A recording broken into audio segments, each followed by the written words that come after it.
antikorrupsiya. Hazarasi tuman hokimidan rahmat, yo'l idarasi boshlig'i Jamshidbek Saidov ham rahmat. Zinak qo'yib berdilar aka. Svetofor qo'ydirdik. Yaqinda bir murojaat etib, buyra chiqdi.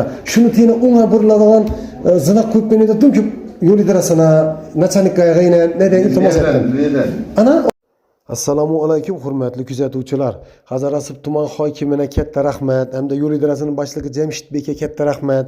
Shu karvakimizga kiradigan svetoforning teni xalaqit bermagan holda aylanib ketadigan zinak qo'yib bering dedik. Ina murojaatimizni yerda qoldirmasdan xalqimizga qulaylik tug'dirish maqsadida shu zinak qo'yib berdilar. Havolangiz bo'lsa shu hokimning qabulida 3 murojaatimni aytib berdim. Endi aslida 5 edi u, ikkisi o'zimning murojaatim edi. Xalqqa foydasi uchun aytilgan murojaatlarim gaz, yo'l, zinak edi. Xudo buyursa zinaqimiz bitdi. Endi shu Oltalan bo'yandagi ikki asfaltning o'rtasi qali ketgan yerining asfaltini qo'shib berish iltimos etgandim hokim bor. Xudo xolasa bu to'g'risidan yordam beriladi degan umiddamiz. Keyin gaz masalamiz bu to'g'risidan o'rganib ko'rib javob beramiz dedilar. Xudo xolasa qo'llab-quvvatlab tursangizlar, chin ko'ngildan vijdonan hech qanaqa bir katta bir manfaatsiz xizmatdamiz.